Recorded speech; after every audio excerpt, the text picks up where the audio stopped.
एक तो हम दुनिया में कहीं भी युद्ध नहीं चाहते। हम चाहते हैं दुनिया में पूरी तरह शांति हो और किसी तरह के कोई डिस्टर्बेंस ना हो। और युद्ध पे जो आज ये रूस ने जो चालू कर रखा है, देखिए रूस भी एक तरह से बड़ी ताकत है। और नाटो जो है, नाटो का मुख्य संचालन कर रहा है अमेरिका। और दुनिया में कहीं अशांति होती है, मेरा मानना ये है उसमें अमेरिका का योगदान होता है, प्रत्यक्ष रूप से या अप्रत्यक्ष रूप से। और नाटो का जो हस्तक्षेप किया जा रहा था वो यूक्रेन को एक तरह से मोहरा बना के जो नाटो का विस्तार करने की योजना थी अमेरिका की, वो बिल्कुल गलत है। और उस गलत के कारण फिर रूस ने जो किया है वो गलत है। हालांकि हम देख रहे हैं मॉस्को के अंदर रूसी नागरिक जो है अपनी सरकार का विरोध कर रहे हैं। हम ये चाहते हैं दुनिया में कहीं भी हमला होता है उसकी जो जनता है वो अपनी सरकार का विरोध करे, तो ये बहुत अच्छी बात है। और रूस की जनता भी जब युद्ध के खिलाफ आ रही है तो हम तो तीसरी दुनिया के जो देश हैं हमने तो युद्ध का विरोध करना ही करना चाहिए। क्योंकि तीसरी दुनिया के जो देश हैं, चाहे वो अफगानिस्तान हो, पाकिस्तान हो, भारत हो, इनका बहुत ज़्यादा नुकसान है।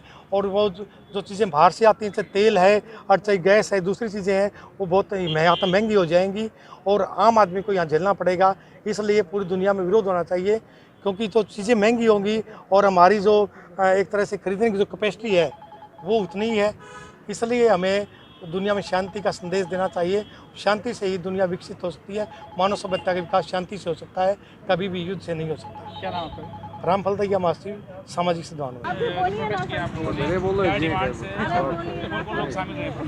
सामाजिक सद्भावना का मुख्य जो है उद्देश्य ये है कि समाज में कॉमनवेल हारमोनी हो, सभी जो है मिलजुल के रहे, किसी भी जो है कोई भी ऊंच नीच ना हो। और उस उद्देश्य से हमने जो जितने भी अभिभावक थे उनसे कांटेक्ट किया और जो बच्चों को वहाँ भेजते हैं उनसे किया।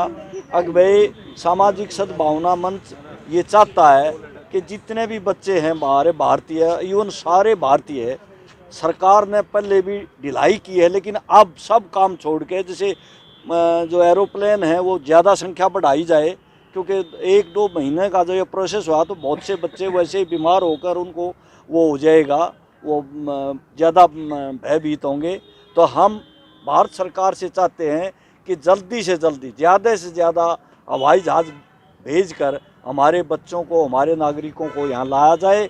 और सामाजिक सद्भावना मंच ये भी संदेश देता है कि युद्ध जो है कोई समस्या का हल नहीं है, युद्ध से तबाही होती है। युद्ध न करके वैसे बातचीत से हल निकलना चाहिए, जो क्योंकि इस दुनिया ने 2 महायुद्ध देखे हैं और उनमें जो तबाही है वो उसका मंजर है कि आने वाली जनरेशन पे भी उसका इफेक्ट पड़ता है। तो हमारा ये शांति का संदेश है और भारत सरकार से अनुरोध है कि जल्दी से जल्दी सभी भारतीयों को, पहले बच्चों को जो है वहाँ से भारत ले आ जाए। इस युद्ध पर आम जनता क्या सोचती है, मतलब जो कौन पहल कर रहा है और क्या युद्ध के बारे में क्या राय है लोगों की? ये इसमें तो युद्ध तो मेरा ख्याल कोई भी नहीं चाहता, लेकिन ये इस बात का ये है कि भाई जो महाशक्तियाँ हैं वो अपना शक्ति प्रदर्शन करने के लिए, एक दूसरे को नीचा दिखाने के लिए कहीं न कहीं जो है वो अटैक करती हैं। तो इसमें सबसे ज़्यादा दोष महाशक्तियाँ का है, उसमें चाहे वो कोई से पक्ष की भी हो, उन्होंने अपना शक्ति प्रदर्शन करना और अपने हथियार बेचना, यही लक्ष्य है। लेकिन उसमें जो गरीब, जो डेवलपिंग कंट्री हैं, विकसित देश हैं ना, विकासशील देश हैं, और जो उससे भी नीचे वाले देश हैं, उनको नुकसान उठाना पड़ता है और आम जनता, सभी दुनिया की जनता को इसमें नुकसान है। तो हमारा तो यही है भाई, शांति का संदेश और युद्ध बंद होना चाहिए। क्या नाम है? डॉक्टर रणबीर सिंह मलिक, अध्यक्ष सामाजिक सद्भावना मंच। क्या डिमांड है आप लोगों की? हमारे बच्चों को वापस लाने के लिए है जी डिमांड। खारक्यू में हमारे बच्चे, वहाँ पर खाने की भी दिक्कत हो गई है अब उनको। अच्छा, क्या नाम है बच्चे का और गौरव क्या शिवाच है। क्या समस्या है उन्होंने बताई, आपसे बात हुई? वो खाने के लिए समस्या है जी, अब बाजार तो खुल नहीं रही, पैसे की भी वहाँ दिक्कत हो गई है उनको, ATM भी बंद हो गए हैं। तो बेटे ने बताया हो कि भाई कोई वहाँ की अथॉरिटीज से कोई हेल्प मिल रही हो उनको किस तरीके की? नहीं, अभी तो कह रहे हैं बस वहीं रहो जहाँ पर हो। कहाँ रखा गया उनको? वहाँ हॉस्टल में रखा अभी तो, खारक्यू में, बेसमेंट में। सप्लाई वगैरह बंद हो गई है उनके पास पानी की, खाने पानी की? तो फिलहाल तो ले आते हैं, चल रहा है फिलहाल तो। बात होती तो क्या बताता है, और क्या कितने अपने जीन से या हरियाणा से कितने बच्चे हैं? या काफ़ी बच्चे हैं हॉस्टल में, 250 बच्चे बता रहे हैं जिसमें वो है। तो फोन पे बातचीत होती रहती है? हाँ, चैटिंग हो जाती है, कभी कभी वो वॉइस कॉल हो जाती है अल्ट उस पर व्हाट्सएप पर। तो किस तरह की घटना बताते हैं वहाँ पे हो रही है और बमबारी है या क्या? बमबारी की तो उनको नहीं पता चलता, बेसमेंट में है आवाज़, उनको कमी सुनाई देती है वहाँ नीचे। तो कभी कभी ऊपर जाते हैं, उसमें खाना बनाने के लिए उस टाइम करीब होती है। तो वापसी की संभावना कब तक है? अभी तो उनको कोई वापसी की संभावना नहीं है, उनका तो पूर्व बॉर्डर पे है खारकिव, और जो फ्लाइट है वो सारी ईस्टर्न साइड से आ रही है। 1500 किलोमीटर का डिस्टेंस है कहाँ। कब गया था बेटा आपका? 2 साल हो जाएंगे जी जून में। तो उनके साथ में जीन का कोई और भी स्टूडेंट है? और बच्चे? जींद के काफ़ी बच्चे हैं जी वैसे तो। सुना आपका? अजीत सिंह। जी, मेरा नाम मयंक गोयल है। मैं वहाँ पे 5th ईयर का स्टूडेंट हूँ यूक्रेन के अंदर, टर्नोपिल मेडिकल यूनिवर्सिटी के अंदर। तो हम वहाँ पे क्या है, बेसिकली हमारी एक टीम थी वहाँ पे 40 बच्चों की, जो वहाँ पे मतलब ये लगा लीजिए बच्चों की मदद किया करती थी, इंडियंस बच्चों की। तो जब ये वॉर चालू हुई तो हमने उस टीम को मतलब as a rescue group team के अंदर कन्वर्ट कर लिया, जिसमें से 5-10 बच्चे हमारे इंडिया में भी थे, जैसे मैं हूँ। तो हमने वहाँ पे क्या किया, बच्चों के ग्रुप्स बनाए गए। क्यों? क्योंकि वहाँ पे एम्बेसी की तरफ से कोई मदद नहीं दी जा रही है।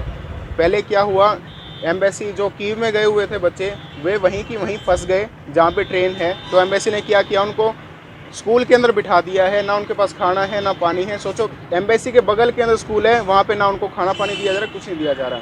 तो एम्बेसी की मदद ना मिलने के बाद हमने बच्चों को बसें करवाई, पोलैंड बॉर्डर पे भेजा, सब कुछ किया।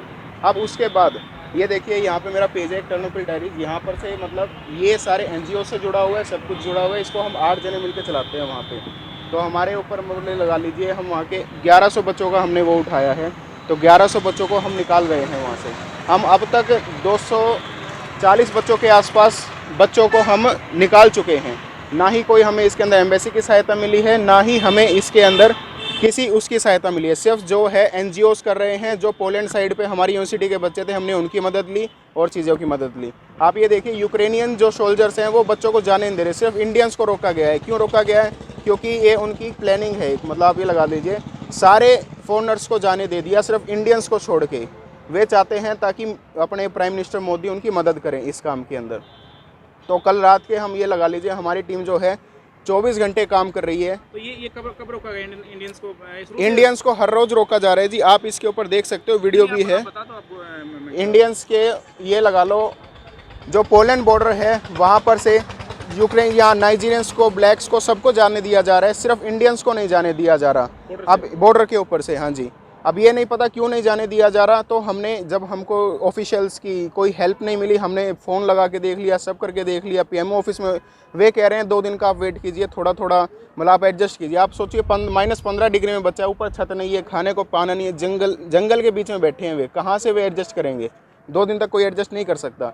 तो अब आखिरकार हार मान के हमने अपनी यूनिवर्सिटी को ही कहा।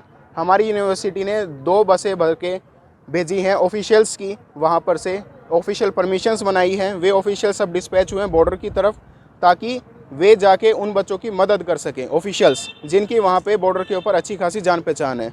तो आई होप कि वे वहाँ पे पहुँचेंगे। तो आप लोगों ने कैसे, मतलब कहाँ निकाला, कहाँ भेजा उन बच्चों को? देखिए, हमने क्या किया, हमारे जो वॉलेंटियर्स थे उन्होंने बसों का अरेंजमेंट किया। वे प्राइवेटली बस करी उन्होंने। जो रेलवे स्टेशन होता है, बस स्टैंड है, वहाँ जो बसें खड़ी होती हैं, स्प्रिंटर बस होगी, बड़ी बस हो गई, तो वहाँ पर से क्या हुआ, एक बड़ी मतलब लाख रुपए किराया, तो 2 लाख रुपए किराया देके उनको पोलैंड लेकर जाया गया। क्योंकि टर्नोपिल में रहना आसान नहीं है। वहाँ पे सोचिए, रात भर सायरन बजते रहते हैं, सायरन बजते ही आपको बंकर में जाना होता है। तो इतना आसान नहीं है वहाँ पे रहना, ठीक है। कर्फ्यू लगा हुआ है, बाहर नहीं निकल सकते बच्चे। तो इसलिए हमने सोचा कि बॉर्डर पे ज़्यादा सेफ़ है, बॉर्डर पे कम से कम जान तो बची रहेगी उनकी। तो आप ये लगाइए, पोलैंड बॉर्डर के ऊपर भेजा गया 7-8 बसें भर के, जिसके अंदर हर बस के अंदर हमने एक वॉलंटियर रख रखा था अपना, जो बच्चों को इकट्ठा करके लेके गया है। और उसका बहुत मिनिमम चार्ज लिया गया है। सिर्फ एक बस का किराया 1500 से 2000 रुपये लिया गया है। जबकि वहाँ पे ओरो का किराया देखा जाए, एम्बेसी वाला खुद का किराया देखा जाए, तो वो $100 था, मतलब 8-8 हज़ार रुपये था, ठीक है जी, बस का किराया। सोचिए आप, हमने 1500-2000 रुपये के अंदर बसें का इंतज़ाम किया है बॉर्डर तक ले जाने का। और उसके बाद क्योंकि वहाँ के लोकल्स ने लूट मचा दी थी इसकी, क्योंकि उनको फॉरेनर्स ऐसे देख रहे थे कि जैसे पैसे कमाना है। उसके बाद दूसरे वॉलंटियर्स को हमने पोलैंड के भेजा। पोलैंड के ऊपर 1000-1500 बच्चे इकट्ठे हो गए, उनको असिस्ट करने वाला कोई नहीं, कोई सिंगल भी नहीं। वहाँ पे अगर बच्चे वीडियो बना रहे हैं, यूक्रेन सोल्जर्स को पीट भी रहे हैं, वो सिर्फ ले जाने दे रहे हैं, या तो अदर फॉरेनर्स को जाने दे रहे हैं, इंडियंस के सिवाय। यहाँ तक कि बांग्लादेश, पाकिस्तान, वे भी क्रॉस कर गए। आप सोचिए, इंडियंस को पीटा जा रहा है? इंडियंस को नहीं पीटा गया है, पर जो अगर नाइजीरियंस और जो आवाज़ उठा रहा है मेनली उनको पीटा जा रहा है। मेरे खुद के जो 2 वॉलेंटियर्स थे उनको धक्का मुक्की के अंदर मारा गया, एक का तो सर भी फूटा हुआ है। तो अब क्या बताएं, मतलब कोई असिस्टेंस नहीं है वहाँ पे एम्बेसी की तरफ से। इंडियन एम्बेसी का क्या रोल है पूरे? इंडियन एम्बेसी का रूल था कि भाई इंडियन एम्बेसी ने पहले हमें कहा कि भैया आप बॉर्डर तक आ जाइए, हमारी MEA की टीम आपको खड़ी मिलेगी वहाँ पे। वहाँ पर गए हम, कोई हमें टीम नहीं मिली, कुछ नहीं मिला वहाँ पे, ठीक है। वहाँ से वापस आना पड़ा बच्चों को। अब क्या हुआ, वहाँ पे 2 दिन के बच्चे फंसे हुए हैं। आधे बच्चे खुद से, जो उनका वॉलेंटियर्स वाले थे, वे आपस में चले गए खुद से। जो बच्चे वहाँ पे जिन्होंने मना कर दिया कि शायद क्या पता गेट खुल जाए, तो बच्चों ने, आप ये सोचिए, बॉर्डर भाग भाग के पास किए हैं अभी, ठीक है। वहाँ से पहले पोलैंड की तरफ से भी पास होने नहीं दे रहे थे बॉर्डर को। तो हमने क्या किया, हमारे जो पोलिश बच्चे थे, हमारी यूनिवर्सिटी के अंदर पढ़ते थे, वे जर्नलिस्ट को उठा के लेके आए वहाँ पर से, न्यूज़पेपर वालों को, मीडिया वालों को लेकर आए, और काफ़ी NGOs की उन्होंने मदद ली, और वहाँ से पोलैंड की तरफ से पोलिश बॉर्डर खुलवाया गया। मतलब ना इंडियन एम्बेसी की तरफ से ना यूक्रेन की तरफ से मदद मिली, कोई मदद नहीं मिल रही। खुद की तरफ से ही अपने खुद के उसके ऊपर गई है, कर रहे हैं बच्चे मदद। और जो भी मदद हो रही है वो तो या तो वॉलेंटियरिंग वर्क की वजह से हो रही है, या कोई NGO हमारे से जुड़ा हुआ है उसकी तरफ से हो रही है बस। बाकी बात हो रही है खाने पीने की, या बाकी खाने पीने की कोई वो नहीं है जी, कोई सुविधा नहीं है वहाँ पे। बच्चे 2 दिन से भूखे मर रहे हैं, कोई सुविधा नहीं है। आप चाहो तो वीडियोस देख सकते हो, वीडियोस आ रही हैं रेगुलर। हमने मीडिया वालों को भेजने की कोशिश करी, पर मीडिया वालों ने जो मेन चीज़ है ये चीज़ दिखाई नहीं उन्होंने, बल्कि हमने जो वीडियोस भेजी थी उन्हीं को पलट के कुछ और दिखा दिया है।